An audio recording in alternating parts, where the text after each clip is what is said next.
We're getting to the end of our series, Born in the USA, Nowhere to Run, Ain't Got Nowhere to Go, as we look at the life and times of Daniel. And we have 3 more weeks after this, but I'm on vacation for a couple weeks, so it's more like 5 weeks later. I really encourage you not to miss the weeks that I'm gone. I tell you time and time again, I pick the best speakers, way better than me, when I'm gone. So that's the time to be here. When I'm here, you can catch up with me later. But when I'm not here, we specifically think through who we're going to have come speak. We do a lot of this time on video, some well-known people that we couldn't get here to come in person, per se. But it's a great opportunity, so please, please, please don't miss the next 2 weeks while I'm gone. So the 3rd week when I'm back, maybe miss that week, but not the next 2 weeks. So we're going on in this series. We're looking at Daniel. We're looking at his life. There's a number of ways you can catch up. Cindy already mentioned that earlier. And so please take advantage of those. Also, the sermon outlines are online with the blanks filled in if you appreciate that or want that. So we've been in Daniel, and last week we talked about the lion's den, and we weren't able to wrap it up. But you remember, as we started talking about Daniel, we really wanted to draw the point through that this really isn't a flannel graph story. Sometimes we read these stories and we just think they're all nice and sweet and there's pussycats. No, those are lions. And when Daniel was getting ready to be thrown in the lion's den, he wasn't sure what the outcome would be. It's interesting, Mariah was talking about fear, and there's this balance between being fearful, anxious, and also being aware. So there's a right time to really be aware. It's not checking your brain to the door and saying, oh, everything's going to be all right. It's not like Daniel was dropped in the lion's den and he was all excited and happy because there were pussycats in there. And no, there was some awareness of that. I'm sure it was very concerning to him. But then, as it drifts into fear and anxiety and panic, there needs to be some balance with that. Now, for most of us in this room, we don't run into lions. In New Hampshire, they always claim that there's some mountain lion that lives up in the White Mountains, and maybe not. But we're not really worried about that. But bears are something that all of us sometimes need to be aware of. But again, we get this idea that this whole lion's den or even bears is more like just a cuddly thing. There sure are a whole family of them. This was the unbelievable scene in Rockaway Township, New Jersey, as a mama bear and her 5 cubs decided to have a pool party. They look like teddy bears, don't they? The bears splash around in the backyard swimming pool just like any family on these hot, muggy days. They're brothers and sisters. They got a nice cool dip in the pool. But as cute as the scene is, one of the little girls watching from safety inside her house is really upset. They took my floaty! Dad's got a bigger problem. They're going to be poking holes with their feet in the floor. We're going to have to buy a new pool? Not till next year, babes. I don't know, sweetie. I think our pool is shot. As happens with youngins, these cubs find the rest of the backyard irresistible. They just have to try out the slide.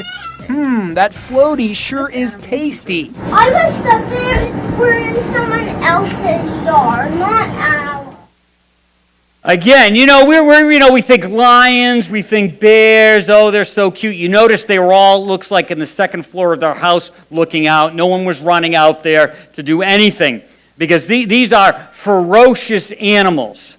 And so when we read the story of Daniel and we see how this is all unfolding, we see that, he stands out. He stands out because of the quality of his work. He stands out because he's all in when it comes to following God. He's a man of faith, and he stands out because he won't take a knee to bow to the new king.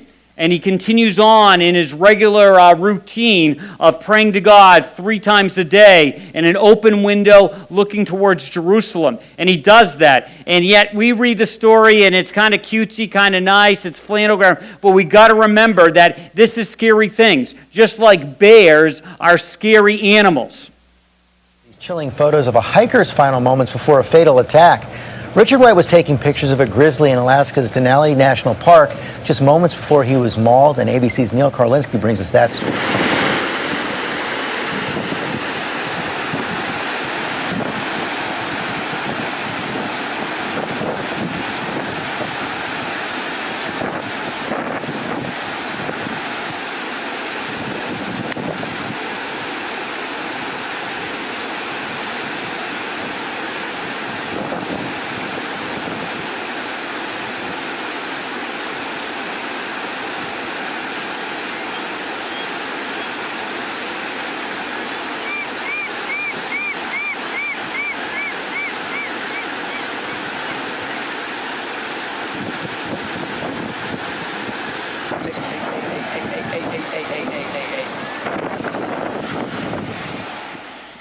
I hope you were a little stressed out. That bear video has been online, but it wasn't connected with the guy who lost his life. But I watched that and I felt the stress. That was a bear. That guy was realizing he could get eaten, get mauled. So when we go back to Daniel chapter 6 and we jump in, we need to remember that, again, this isn't a story that looks like this. This is a story that looks like this. So I hope you feel that. I hope you see that. I hope you understand that a lot of these accounts from the Older Testament and even in the Newer Testament, yes, we need to make them children appropriate and goes all along with this, but this is real life experiences. And sometimes we don't put ourselves in the story and don't realize what was really going on and the pressure and the stress of that. So turn over to Daniel chapter 6. That's page 618 you'll find in the Bibles around you.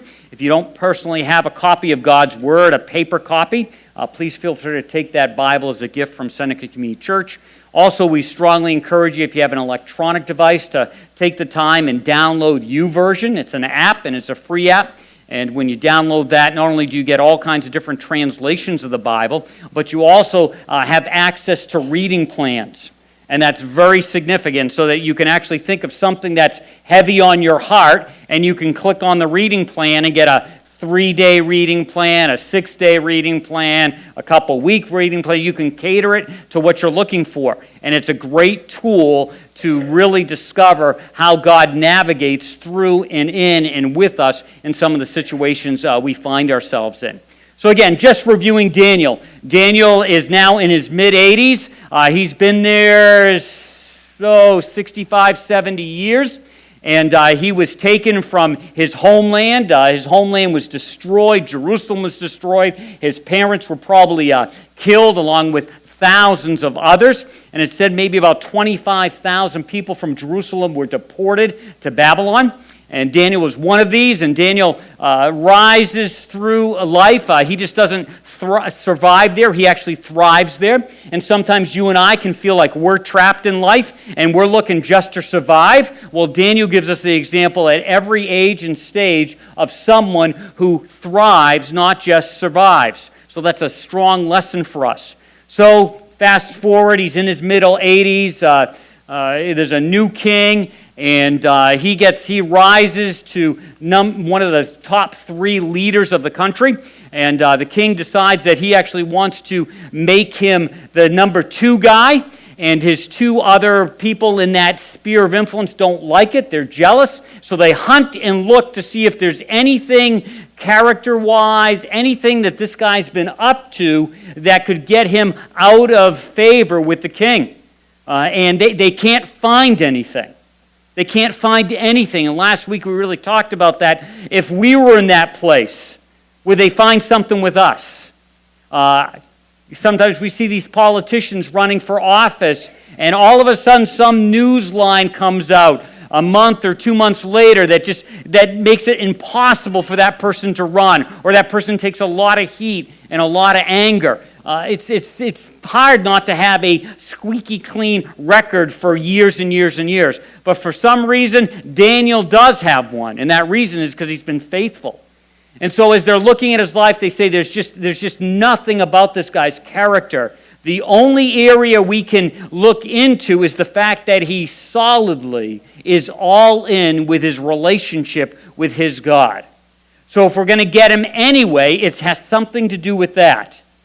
So they go into the king, they suck up to the king, and they say, "Oh, Daniel, you're so wonderful, and you're so wonderful that everybody should pray to you for the next 30 days." And the king's like, "Oh, shucks, no, not me." And then finally goes, "Yeah, that sounds like a good idea because I am a pretty good guy. I am kind of like a god in all these people's lives." And so he stamps his approval on it. The law of that day could not be rescinded, and these two guys and the other satraps all realized it. So yes, we finally have Daniel, because Daniel's a man of integrity. So sure enough, Daniel goes to the place he goes every day, 3 times a day, the window facing Jerusalem, because that's where God's temple used to be, and he's kind of like praying in that direction. It's very symbolic. We talked about symbolic prayers last week and how you can't rely on them like they're magic or supernatural or whatever. But when we do symbolic things, sometimes it puts our mind and our heart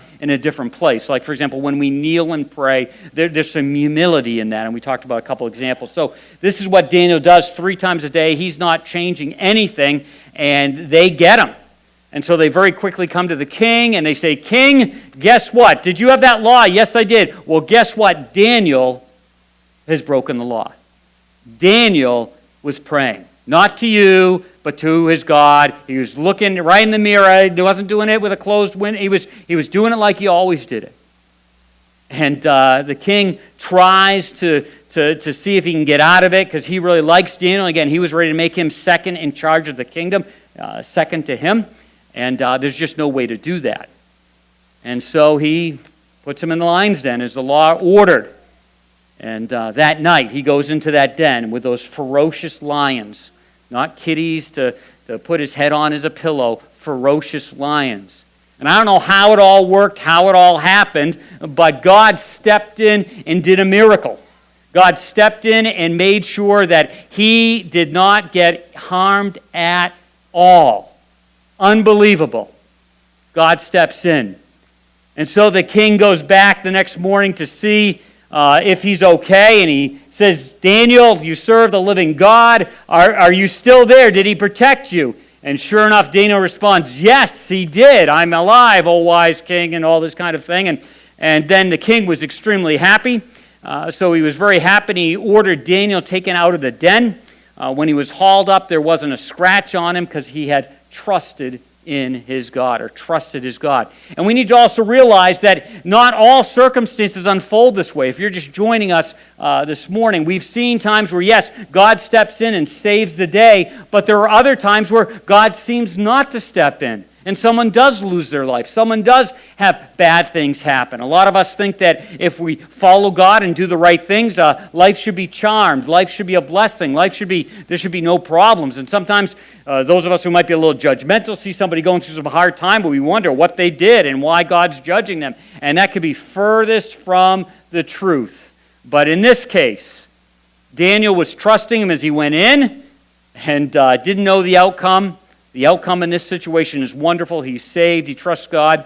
Now, this is about where I stopped last week, and a couple people get after me afterwards. He goes, "You didn't read the best verse, the next verse. You didn't get into that." And I said, "You guys are bloodthirsty guys." They were guys, of course. And this is the next verse. It says, "Then the king commanded the conspirators who had informed on Daniel to be thrown into the lion's den, along with their wives and children. Before they hit the floor, the lions had them in their jaws, tearing them to pieces." Yuck. Those are the same lions. By the way, it was a Jason who gave me... There's a couple Jasons out there. It's a Jason who busted my chops about not reading this last week, so I can go after him. But anyway, so these lions were real. These lions were hungry. And for 24 hours, God stopped Daniel from being eaten. But when those other people went in there, bang. Great Bible story. Tell your kids not to be tattlers, because look what happened to the tattlers. But anyway, that's another thing. They'll go sleep so well. But anyway, so last week we had 3 things real quickly. They're written in your notes. You don't have to fill in the blanks. We have to realize, and this is true in Daniel's life, and this is true in our lives, when you stand, expect others to tear you down. Expect others to tear you down. It's just going to happen. Don't have a chip on your shoulder. Don't have an attitude. But don't be surprised when you're moving in the right direction, when you're standing out in the right way because of integrity, a job well done, whatever, that there won't be others that try to tear you down. In high school, this was my first real experience to being aware of this. We had something called Boys Brigade. I don't know if you're familiar with that. It's like Boy Scouts, except it was all church related. And I was maybe 16 or something, and I got this extra elevation job, position, role. I can't remember what it was called. But anyway, I had it, and all of a sudden, one of my friends in particular, behind my back, just started going after me. He's like, yeah, I should have got that. He should have got. And I'm like, what's going on here? I just realized that, before when we were quote unquote all equals, none of that was being said. But now that I was elevated a little bit, now someone's after me. They're trying to tear me down. And you may find that even in your situation. You may find that at work. You do a good job. You stand out. Maybe it's because you have faith, you have values, and there's certain areas you're just not going to go down that way. And because you, not like in a picketing way, you just say, no, I'm not going to do that, I'm going to do this. And all of a sudden, you're getting torn down. When you stand, expect it just to happen. And it doesn't just happen outside the four walls of the church. Sometimes it even happens. I know you don't believe that, but sometimes it does. So just be ready for that, and don't be blown away by that. At the same time, don't have a chip on your shoulder when something good happens. You know that you're going to get torn down, but it does happen. Kneeling to pray is what gives you strength to stand. That just seems to just fly off the pages of the story. That Daniel was kneeling, and it wasn't just now, it was as he always has. Sometimes those of us, all of a sudden somebody says no to us, then we start doing something. This isn't what's going on with Daniel. For years and years and years. Last week we talked about the catalyst for spiritual growth. You can go back and take a look at those. We also talked about habits that if they're a part of our life, the rhythm of our life, give us a strength to stand when we're in these situations. So if you're not in the habits, if you're a Christ follower and you're not on a daily, regular basis investing in your relationship with God, you're not going to be as prepared as for someone who is. Daniel always was. And if you're still trying to figure out who Christ is and maybe you're a little unconvinced and all those kinds of things, that's okay. That's okay. But for the convinced person, convinced people, we ought to be about this because we're going to find that when we're kneeling, when we have these spiritual habits in our life, it gives us the strength to stand when things come our way. And lastly, we saw when you do what's right, you can always trust God with the results. You may not like the results may not seem pleasant for a moment, but you can trust God with the results. Daniel's friends learned that with the fiery furnace. Daniel learns that over and over again. But then there were other people. If we took time and went to Hebrews chapter 11, we would see the faithful people that lost their lives. Yet all the way through, they trusted in God. There's a famous saint called Polycarp. I may get a little bit wrong, but he was in his 80s, just like Daniel. And he had been a Christ follower all his life. And he was in a situation where the Roman Empire was going back on some things, and they wanted to punish Christians, and they wanted to punish him. And they told him, renounce your faith, and we won't burn you at the stake. Renounce your faith, and we won't burn you at the stake. This happened maybe like in... I may be, first 80s, 120s, in the beginning of this history of the church. And so he said, Christ has always stood by me. He quotes Paul's words that God's grace is sufficient. And his friends were very worried. He goes, "Come on, guys! They're like Polycarp. You don't need to do this. Maybe you can just kind of go, okay, I'm not a Christian anymore. Just save your life." And he wouldn't do that. And so they tied him to the stake. And he said, "I want to let you know, guys, if I raise up a finger in the middle of the flames, it's me reminding you that God's grace is sufficient." They lit the wood on fire. And in the midst of all that and all the unpleasantness, he raised a finger, saying, God's grace is sufficient. And before he died, one more time, he raised a finger. saying God's grace is sufficient. I'm thankful that I don't believe any of us in this room will have to experience that kind of a thing. But that's an example of a man who trusted God with the results. The results wouldn't have been what he wanted. It wasn't what his friends wanted. It wasn't what anyone wanted. But he trusted God with the results. And sometimes we're called to do that. Sometimes we have a illness, and it's not getting better. Sometimes there's a financial situation, and there's not enough time to turn it around, and you're stuck there. Sometimes there's relational situations where reconciliation doesn't work. All kinds of these situations. Just because you're a Christ follower doesn't mean you have magic pixie dust and you avoid all these things. Remember, the one we follow, Jesus, died. If anyone would have gotten a pass, it should have been him. And he doesn't. So we have to trust God with our lives. And I don't mean to minimize whatever you may be going through right now or what you may go through. I'm not minimizing that by any means. But that's what Daniel did. And Daniel, we know the outcome of the story when we read it. So we're like, oh, Daniel's going to get out of this. Isn't it wonderful? Did not know that. Did not know that. Then in verse 10 we read, now when Daniel learned that the decree, again, the whole decree was published, he 3 times, he got down on his knees and prayed, giving thanks to God, just as he had done before. So we get into this situation, and there are at least 6 choices Daniel could have run with. You and I are put in these situations where we have the opportunity to stand out. Again, not in an arrogant way, not in an obnoxious way. There are some Christians you meet that stand out, stand up, and it's nothing about Jesus. It's just they're obnoxious. There are some people that don't like me for good reasons, and I can't say it's because of Jesus, it's because it's Dave Spencer. Dave Spencer isn't a perfect guy. Dave Spencer can be that way, and at least 1 or 2 of you too. So don't blame that kind of stuff. Well, it's because I'm a Christian, I'm doing... No. Many times it's just because we're obnoxious. So 6 choices. So what could he have done? What could he have done? First of all, he could have accepted the law and fake prayed.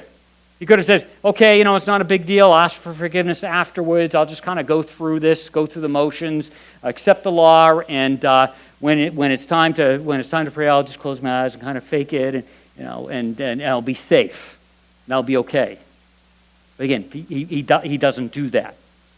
Another option would have been he could have publicly protested with picket signs. He could have gone crazy. Hey, we want, and just gone crazy. He could have been swinging out the window. Hey, I'm praying. No one's going to tell me what to do. I'm, a Christian. I'm, God-fearer, and all this kind of stuff. But he doesn't do that. Again, he does not start doing the window thing as a new thing. That's what he had always done. Little difference. Well, he's at the window. He's trying to be visible. He's trying to put it in everybody's face. No, that's where he prayed all the time. Again, you can't blame obnoxiousness on Jesus. Be faithful, yes, but not obnoxiousness. He could have appealed privately to the king. The king liked him. He could have gone up to, hey, king, you got duped. Yeah, I know, I got duped. I didn't want to do this.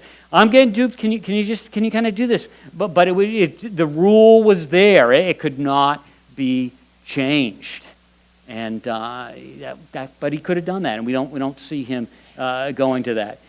He could have just stopped praying to God for 30 days. He could have said, 30 days, God, I've prayed to you 3 times a day for decades.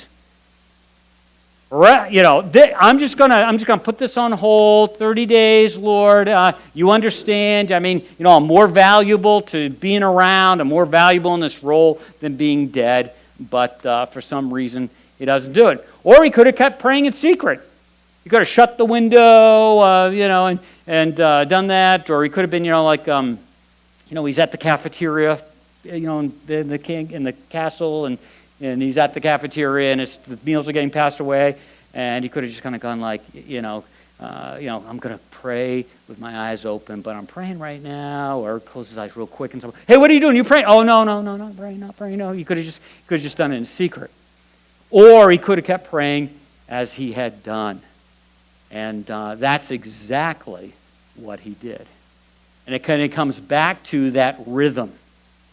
What is your rhythm in your life? What is my rhythm? If you're a Christ follower, is walking with God the rhythm, the habits of your life? And when you make those deposits in your spiritual account, if you will, it's just an illustration, then there's something in there to withdraw when the pressure is on. Many of us who claim to follow Christ get placed into a moment where there's going to be an overdraft because we really haven't been investing in our relationship with God. So when the heat is on, when we're stuck, there's nothing there to dig from. And that's not to make you feel bad. It's to give you a warning. It's just like, some of us did financial peace in the spring, and this whole idea of saving money and having it be available for us when something bad happens, and then you're not happy that there's something bad happened, but you at least have some resources to work with. It's the same thing in some ways spiritually. Yeah, there's always a breakdown with an illustration. Don't plan it all the way out because you say, well, this doesn't fit. Yeah, you're right. But in essence, just overall, the idea is that if we're not making deposits there, when it comes to making withdrawal, why would we be surprised when we, in a sense, get an overdraft? Now, yes, God can be gracious and is often, but I wouldn't want to presume all the time on his graciousness. So why not make investments in there? So he kept praying as he had always done. Now, what are the results? What happens when you and I stand out in the right way? I think there's 5 rippling effects that can take place when you and I stand out. And again, I'm not talking about standing out with anger. I'm not talking about picketing. I'm not talking about in people's faces. You stand out. Daniel was a humble guy who stood out. He wasn't marching. He wasn't, and we've got all kinds of stories we've talked about. You never see this in-your-face activism. He just keeps doing what it is to follow Christ. You just don't see that. So the first thing we find out is that one of the ripple effects when you and I, and Rick Warren had these 3 things, these ideas, there is freedom from fear. There's freedom from fear. When you and I get into this, when you and I stand out, and even though we're uncomfortable, even though we're fearful, when we work our way through it, we find out that there's freedom. Now, when I say work your way through your fear, I'm not saying do something stupid. Oh, I'm afraid of, the cars running up and down the highway, so I'm going to go stand in the yellow line and watch them zip by me and lose my fear. I'm not saying do something dumb. But there are things that you and I are fearful of, and they grab a hold of us, and they just hold us captive. And they don't have to hold us captives. And when we navigate through them, we find freedom. Think about that first time where you had that awkward conversation with somebody. And you were afraid to death to have it. And you had it. And it went okay. And then when it's second time, third time with somebody else, you're a little uncomfortable with it, but you don't have that same level of intense fear because you've worked your way through it. There's less fear. Your first day on the job. Remember that day where you didn't know anything and you're scared to death. So what'd you do? Stay home, put your covers over your head, and just go, ooh, No, you went to work. And unbelievable, you worked your way through that freedom, and now there are things you're doing that you have no fear. You have a good confidence, not a I'm ego kind of thing, but you have a confidence where I can do that, and there's no fear. See, a lot of times you and I get held to our fears and rather than experience freedom. So fear is just a feeling, and it cannot last. These are one of the things that, he says, just like with nice positive feelings, they don't last. You're happy for a moment, and the happiness, doesn't, you'd love it to last, like all week long, but it just doesn't. Feelings come and go. And sometimes we think whatever that feeling is, it's going to last forever. But it cannot last. It moves through. And again, I'm talking about healthy things. There are some things some people could go through, and they really need to work through this. But there are lots of areas where the feelings just don't have to last. Fearing is uncomfortable, but it won't kill me.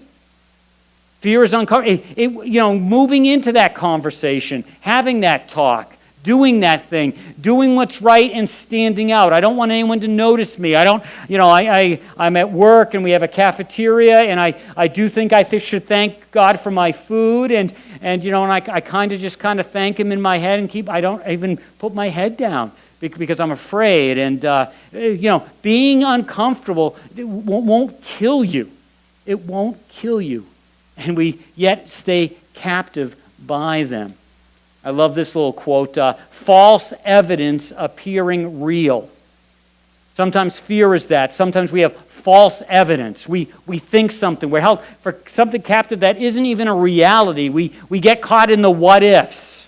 Now again, I'm not telling you not to be aware of your surroundings. I'm not telling you to have a brain and think things through. But a lot of times we give what could happen, and it's just too much weight in our lives. And there's false evidence for that. And we make it appearing real, and it really isn't real. Lastly, fear grows when I give in to it, but it lessens when I move it against it. Fear grows when I give in to it, when I let myself stay captive to it, but it lessens when I move against it. Daniel and his friends, was this in action? First time, they say, we're not going to eat that food. I'm sure they were nervous about saying that. And sure enough, as they went on, their skin got a little thicker, and they could go against these things that at first glance would be almost causing you to have a panic attack. And as they learned to move through it, and as they saw God show up in their life, they were able to trust, and they were able to get freedom from it. But it lessens when I move against it. So I have some examples of this, and a real tangible example of this is a couple years ago I had this accident. I fell out of that man lift. You can see we crushed a nice Prius. Always good to crush a Toyota Prius. But anyway, so I fell out of that with another guy, and it was not very fun. But I realized that I was really scared now of heights, and I hadn't been scared of heights before. Aware of heights, but not scared of it. So maybe 4 months later, 6 months later, when I was out on my back brace, unbeknownst to Cindy, I got one of my buddies to bring it over to the church to work on the signs, and up I went. And I was freaking out up there. It was windy, but I did it. I knew I wanted to do it. Now, I'm not going to be up there every day, but I wanted to push through it. There are times where you and I are held way too captive by our fears. And again, I don't want anyone going out there and going, I'm not going to be afraid of that and do something crazy. But there are fears in our lives that hold us captive. Daniel wouldn't let that go on in his life. Some of us get afraid of pointing to Christ with our lives, sharing our faith. Verse in Acts says this, Lord, this is a prayer, Lord, take note of their imitations intended to silence us. Grant us, your servants, courageous confidence. We need to go ahead and proclaim your message. The early church was taking unbelievable heat for their faith in Christ. And their prayer was very real. Give us courageous confidence to proclaim your message. Now, when a lot of us hear the word proclaim, we think of getting on the street corner and proclaiming, hey, screaming. Proclaiming is so much larger than that. I think it starts with the way you live. Does your life proclaim Jesus' good news message? I don't know. Does it? Does it? You have to answer that question. When you go into a room, when you go into a situation, do the way you respond and interact with that situation, does it proclaim Jesus' message? Does it do nothing? Does it go the opposite way? I love what St. Francis said this. Proclaim the good news at all times. When necessary, use words. Think about that. Does your life proclaim the good news? Does my life proclaim the good news? Do I have to use words? Now, I'm going to say there is a limit to this. There is a moment where you've got to use words. I can remember in high school where I really started to get my relationship with God a little more serious my junior and senior year, and I lived like a Christ follower. My life proclaimed it, but there were no words.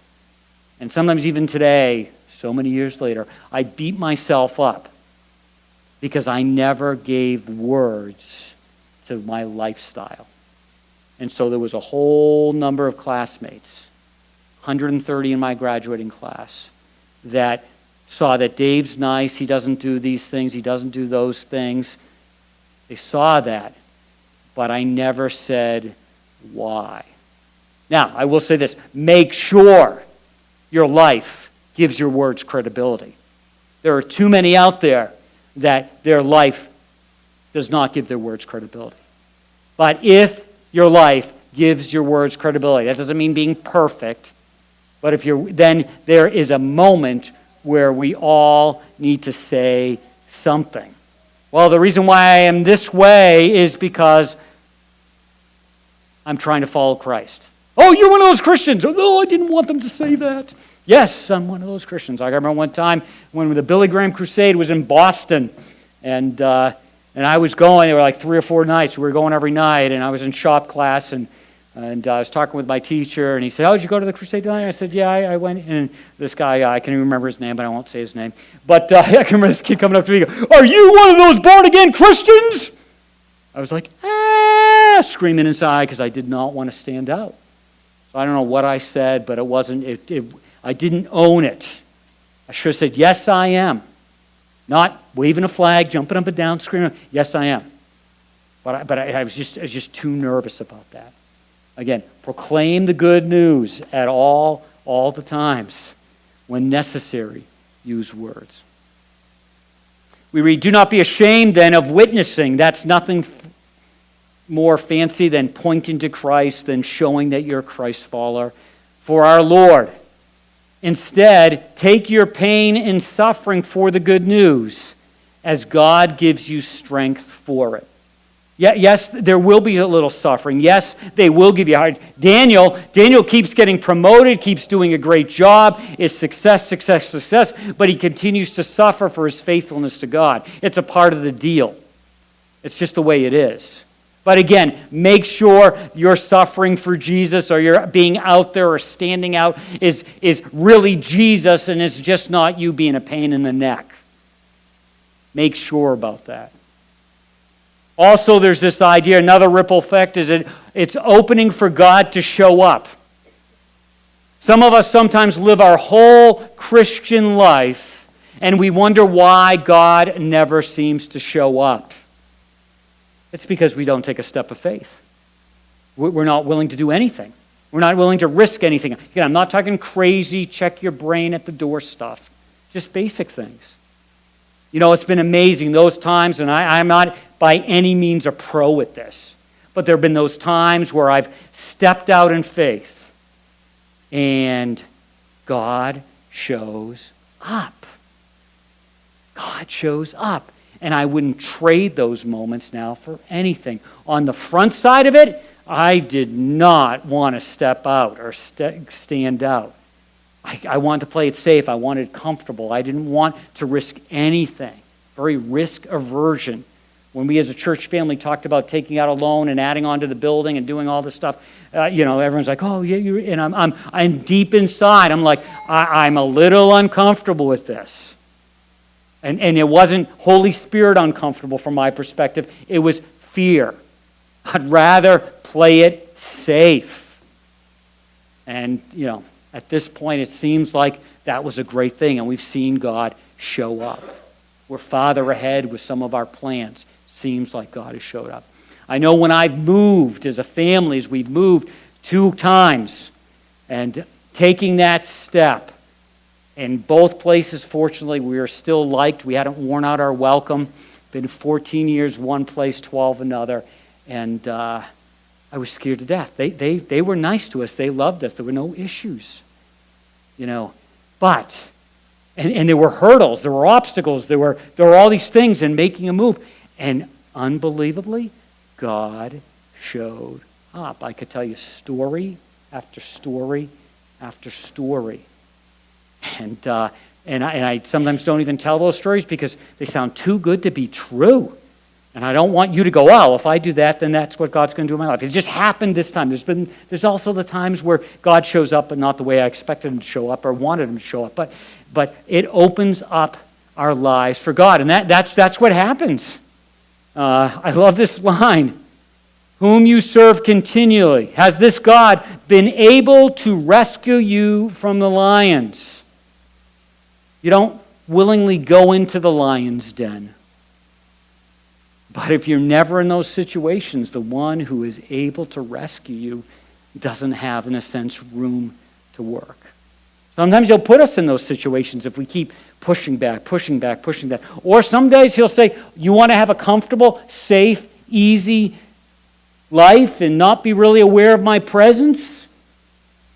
You can have that. And so we go on decade after decade after decade, and we kind of go, I know it in my head, I kind of know it in my heart, but when has he showed up? Well, it's because the one who's able to rescue, you've never given him an opportunity. Don't paint yourself into a corner. Don't set things up so he has to bail you out, per se. But there's normal steps of faith as we walk with him. Daniel answered, may the king live forever. My God sent his angel, and he shut the mouths of the lions. They have not hurt me because I was found innocent in his sight. How do you and I get found innocent in God's sight today? Daniel is a little bit of a different time, but for us, it's very clear. It's because what Christ did on the cross for us. That he gave his life for us so we can have forgiveness.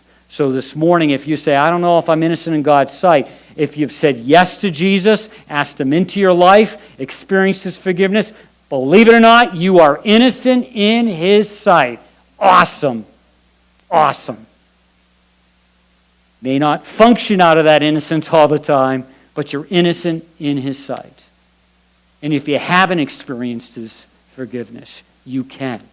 And you can be innocent in his sight. Doesn't mean perfect. It doesn't mean any of those things. But it means when God looks at you, he looks at you and forgives you because of what Christ did on your behalf. And then positionally, that's what we would say, you look innocent. And then in your practice, in the way you live, is down here. And you spend your life not trying to earn God's love, but to celebrate his love and try to align yourself more and more with the will of the Father, with Christ, so that someday it will get closer and closer. And then the promise of heaven is the two be side by side, innocent in his sight. And then can we say to the people that employ us, I've never done any wrong before you. No. You're giving them an honest day's work. Those kinds of things. We read on, the king was overjoyed and gave orders to lift Daniel out of the den. And when Daniel was lifted, it was because he trusted. Have you given God opportunity to show up? We also see that it encourages Christ followers. It encourages other people. In the Newer Testament, Jesus has come. Jesus is the Messiah. He's given his life. And the shakeout, that's all happening. And it's hard to be a Christian in first century world. And the Philippians were having troubles. Everybody was having troubles. People were being killed, hung on crosses, fed to lions. And they were being just sawed into all kinds of horrendous things. But when you and I find ourselves standing out in the right way, we find that it encourages other people.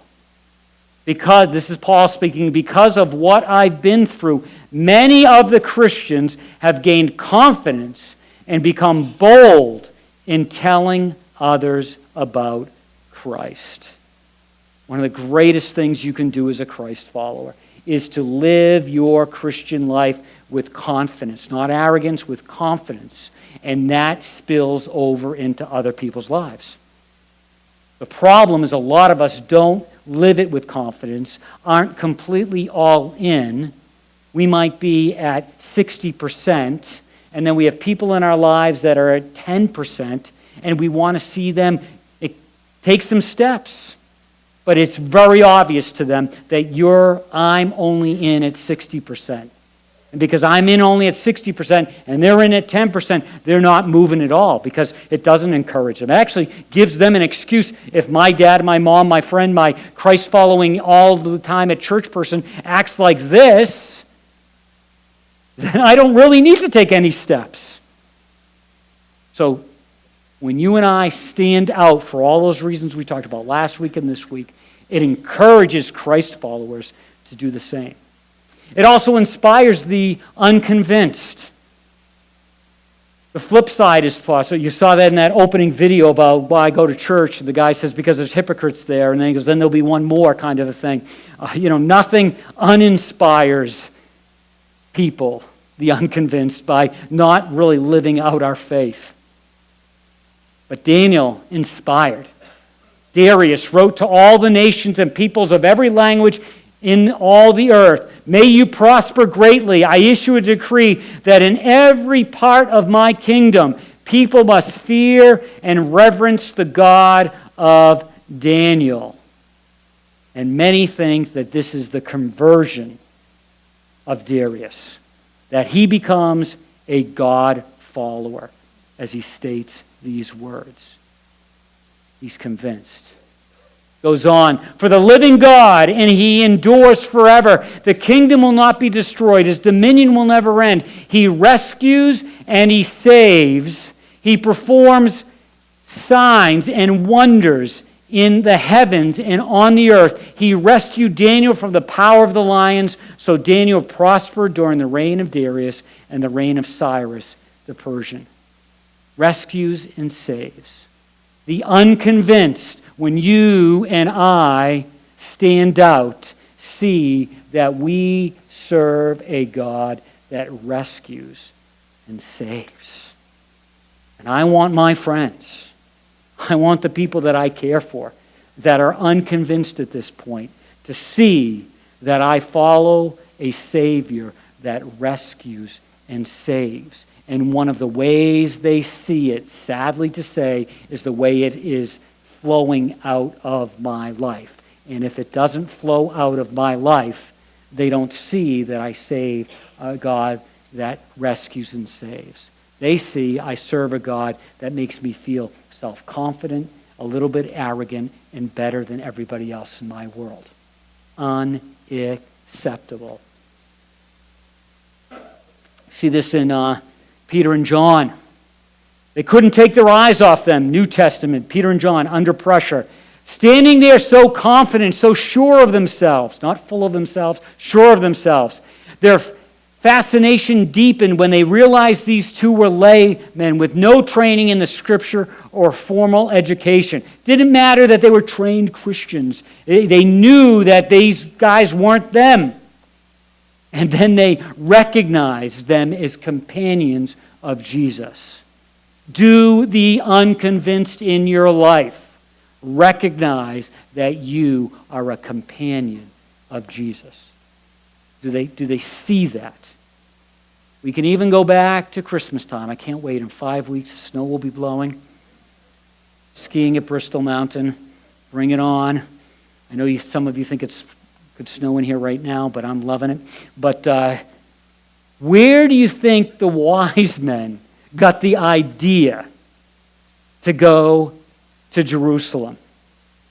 Why did these men from the east, many scholars, not me because I wouldn't know this per se, many scholars believe it's because of the witness of Daniel was still alive these 600 plus years later.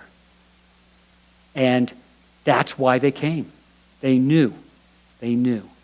Unbelievable seeing how the unconvinced can be touched by the convinced when we stand out in the right way.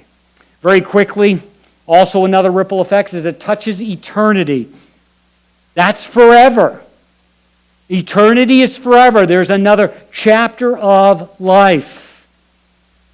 And when you and I stand out, it doesn't earn our way to that next chapter of life. Christ did that. We can't do that. But it does touch eternity. Jesus himself says this, count yourself blessed every time people put you down or throw you out or speak lies about you to discredit me. Again, really discrediting him, not being just obnoxious. What it means is that the truth is too close for comfort and they are uncomfortable. You can be glad when that happens. Give a cheer even. For though they don't like it, I do. All heaven applauds. The NIV says it this way, great is your reward in heaven.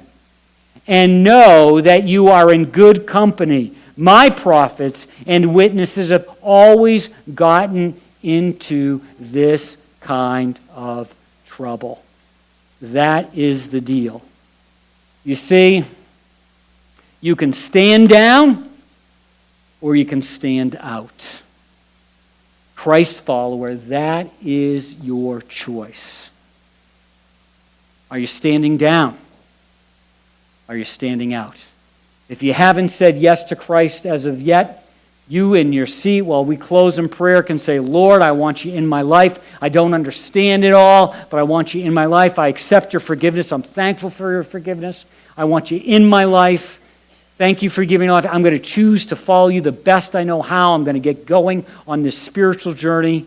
And then you too can start to put things into place as God works in your heart, as other Christ followers around you encourage you. Then you can move from being a person that's standing down to a person that's standing out. And as you stand out, all those ripples we just talked will be in effect touching other people's lives. Let's pray. Heavenly Father, we just thank you for the life of Daniel. Lord, a lot of us can think of situations where we did stand out and we paid the price. And sometimes we said, I'll never put my life on the line, my neck on the line again like that again. I pray that we'd revisit this issue, revisit this area, and would say, how can I stand out rather than take a life that just stands down? Lord, if there's anyone here this morning that has not placed their trust in you, they've not said yes, even right now in the quietness of their heart, I thank you that they can talk with you and say, Lord, I want you in my life. I don't totally get it. I kind of get it in my mind, then it slips out because it doesn't seem real. I kind of get it in my heart, then it goes away. Lord, begin something new in me. I want your forgiveness. I thank you for your forgiveness. I pray for that person right now that they might start a life of standing out as they walk with you.